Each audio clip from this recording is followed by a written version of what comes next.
आंकड़ा इनका झूठा है। जहां से मॉडल निकला था, जहां से मॉडल आया है, उसी की खबर छपी है आज कि कुछ हजार नौकरियों के लिए लाखों लाख फॉर्म भर गए वहां पर। कुछ हजार नौकरियों के लिए कई लाख नौजवानों ने फॉर्म भरे हैं। थोड़े में ज्यादा स्वाद, यही तो है इसकी खास बात। वाओ मामा, क्या स्वाद है। अरे मेरे राजा, मसाला।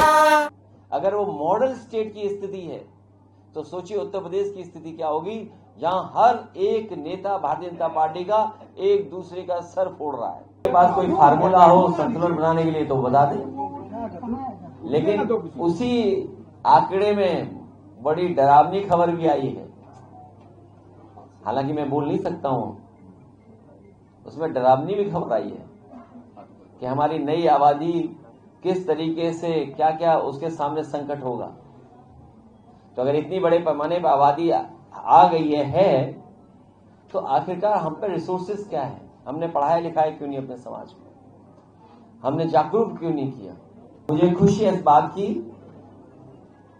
कि आज जो सेंसस के बारे में कहा गया कि टेक्नोलॉजी और तमाम सुविधाओं के साथ और नए तरह की जो टेक्नोलॉजी उसका इस्तेमाल कर करके 9 महीने में कास्ट सेंसस हो जाएगा।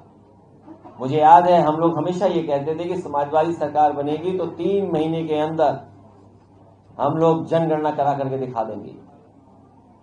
इसीलिए जिस समय सेंसस की तारीखें आई तो हम लोगों ने कहा कि अब सेंसस होगा पीडीए सरकार में। तो इसलिए जनता को सावधान रहना पड़ेगा कि भारतीय जनता पार्टी हर आंकड़े से खिलवाड़ करती है। जो लोग मरने के आंकड़े से खिलवाड़ कर सकते हैं, और सोचिए अपनी पुलिस भेज करके 5-5 लाख रुपए दिए, इससे ज्यादा शर्मनाक बात और क्या हो सकती है? और फिर एक मुख्यमंत्री जो खुद अपने आप को योगी कहते हैं, वो झूठ बोल रहे हों, मरने के आंकड़ों पर झूठ बोल रहे हों। कम से कम सरकार को अपनी सफाई पेश करनी चाहिए। जब इतना बड़ा खुलासा हुआ है तो सच्चाई कुछ और भी होगी जो सरकार छिपा रही है। हजारों साल से वो यात्रा हो रही है। भगवान श्री कृष्ण, उनका पूरा परिवार उस यात्रा में शामिल रहता है। और अब तो हमें खुशी इस बात की कि मैं आदरणीय बंगाल की मुख्यमंत्री जी को बधाई देना चाहता हूं कि उन्होंने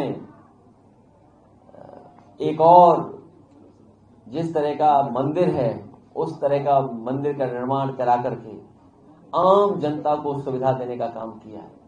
और सुनने में आया है वहां 40,000 लोग प्रतिदिन पहुंच रहे हैं।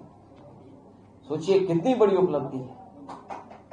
आदरणीय ममता बनर्जी जी जिन्होंने काम करके दिखाया है, अब उसके खिलाफ भी लोग काम कर रहे हैं कि उन्होंने कैसे बना दिया इतना बड़ा भव्य सुंदर मंदिर।